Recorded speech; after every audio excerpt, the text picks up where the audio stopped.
guys, it's me, Talia Risa Gibson. You can call me Tag for short, and welcome to my channel.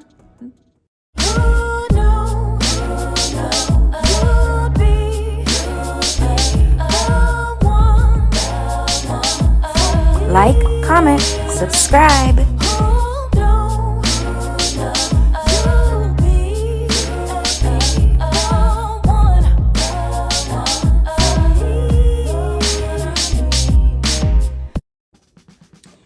Hey guys, so I am about to prepare this impossible meat. I had it defrosting in some water, cold water, and yeah. I will say the good thing about impossible meat is that of course you wash your hands regardless, but as far as like touching the meat, you don't feel like you're exposing yourself to bacteria and stuff from like actual flesh meat. And I'll say it again, I'm not vegan. I would like to get to the point of being vegan. And the more recipes and things I discover, and I have some cookbooks, I just feel like I'm not home enough to like get into some of the cookbooks and all of that right now. But once I have some time where like I'm home a little bit more, I can try some of these recipes and stuff. I just want to make sure like I'm here to enjoy it. So I'm gonna get this out of here.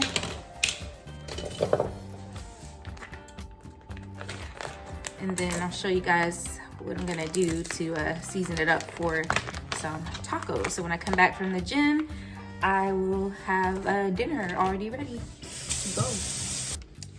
All right, y'all, so I have the meat here and I washed my hands, and I'm going to put the meat here and put this before I touch any of, even though, like I said, it's not so much about the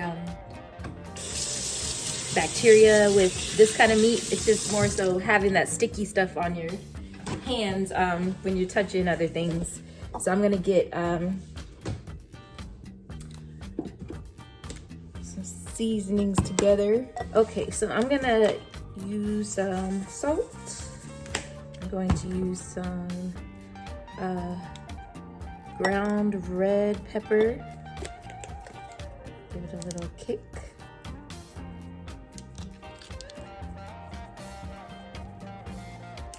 Then I'm gonna add a little bit of paprika, smoked paprika, to give it a little smoky flavor. And we're gonna add some black pepper.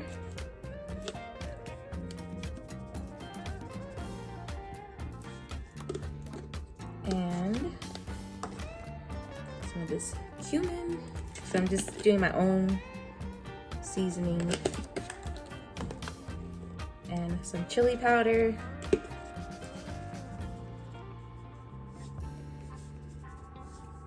And then we're gonna get in there with our hands and mix this up. Probably add a little bit more salt once I mix this up.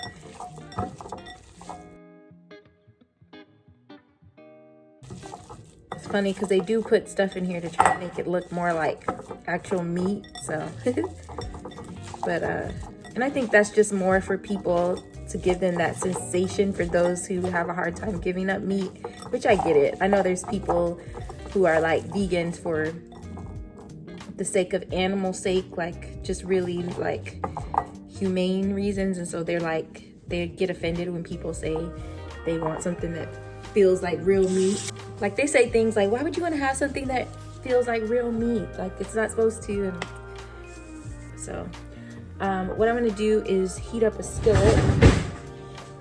I'm not making it to the gym at the time that I wanted, but hopefully it's still not as busy when I get there. But I'd rather have this done, so I have it seasoned up. And so yeah, I'm not using any taco seasoning. I didn't use any garlic or onion powder because I'm trying to try kind of a low, they call it FODMAP. It's FODMAP, but just trying some things with, like I said, trying to focus on health and, ooh, dropped one of those containers. Focusing on health and trying to improve in different ways to see and kind of eliminate things to see if I feel better. So that's kind of the thing I'm trying to do. So I'm gonna share a little bit of this. It's from hopkinsmedicine.org. It talks about the FODMAP. So it says, you may have heard of the FODMAP diet from a friend or on the internet. And it's not a diet like a weight loss diet.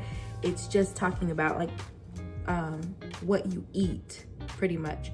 So what that means is a diet that's low in FODMAP, certain sugars that may cause intestinal distress.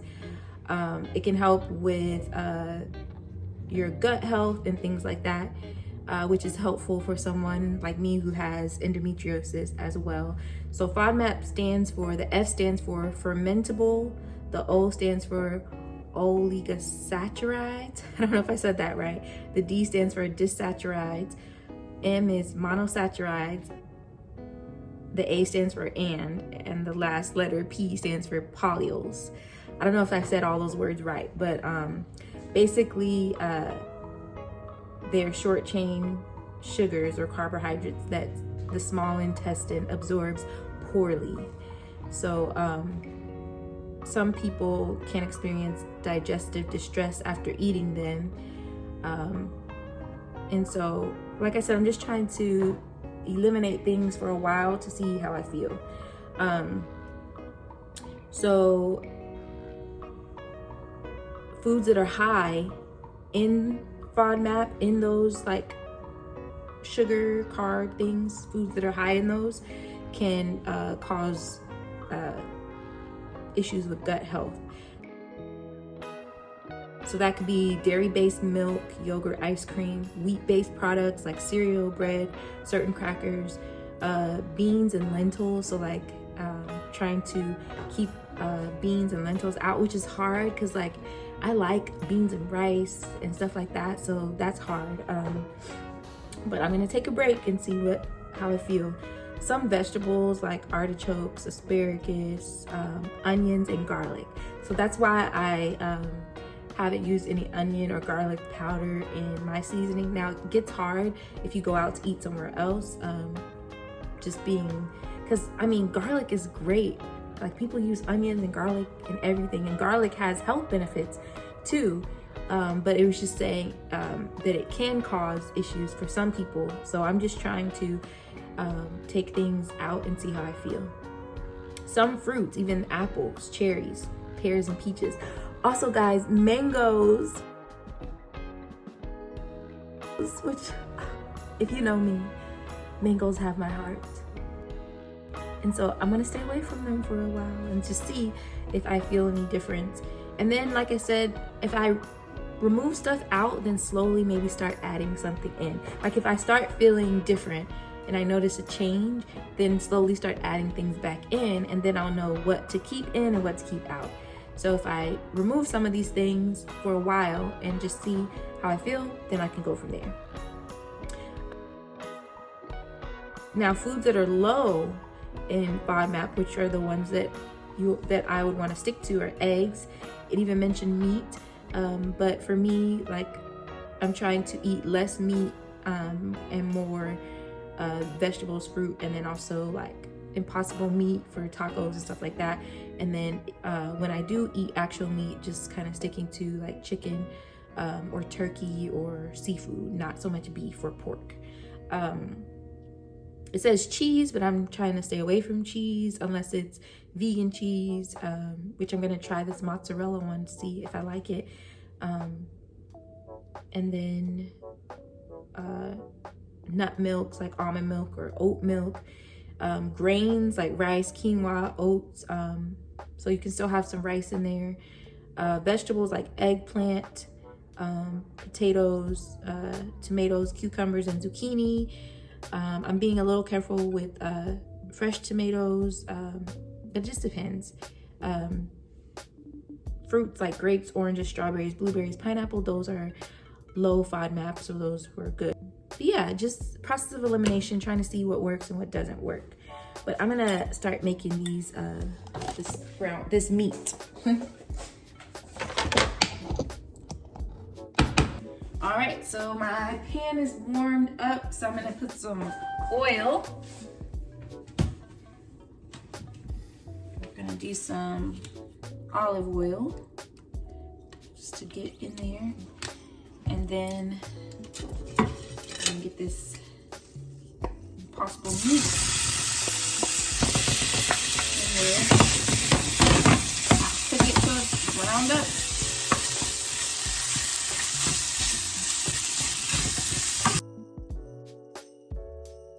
Comes to this, I wouldn't be eating a lot of this. Like for me, this would be considered like vegan junk food, but not junk, but it's not it's something I would be eating all the time because it does have soy protein, and I don't like to eat a lot of soy either.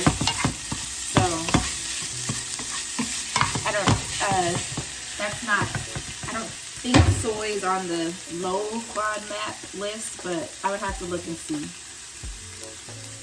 Some soy products are low FODMAP actually.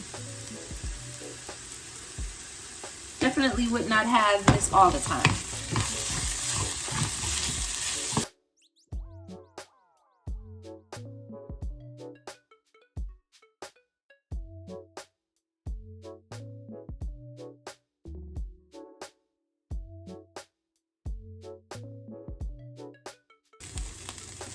So what I'm gonna do is put this in a container.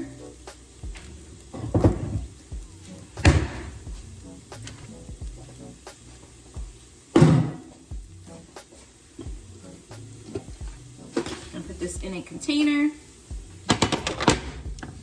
and then turn this eye off, and then when I get back home, I just have to prepare the taco shells and the lettuce and stuff to make the tacos.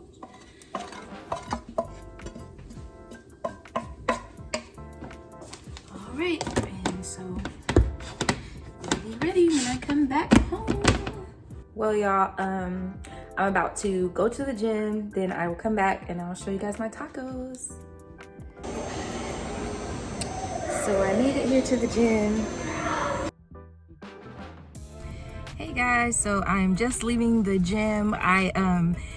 Actually, it wasn't too bad in there. Like I thought it was gonna be super busy because I came later than I wanted to. I got here at like 6 o'clock because I ended up meeting with one of my coworkers just via phone. Well, we were actually on Google Meet, and then she had to get off, and then she called me back, and so we were on there not too much longer, but it was around 3 something when I got off of the phone with her. And then so I decided, because I had the impossible meat thawing out, and so I decided to go ahead and make it before I left the house, so that way when I came back I could eat. And so I went ahead and made that, so I ended up not leaving my house until like a little after 6. So yeah, so I'm on my way back home. It is currently 7:16 p.m. and yeah, on my way back home, and I'm gonna take a shower and chill pretty much for the evening. Yeah, that's about it. So I decided to put my taco shells in the air fryer, and I almost forgot about them, and so they got a little crispy, but it's okay. Well, guys, I forgot to wrap up the video on the actual day, so today is the following day. But anyway, I appreciate you so much for tuning into this vlog. As always, don't forget to like, comment, share, subscribe, and of course, hit that bell notification so you know when I post. The vlog will continue today. Bye.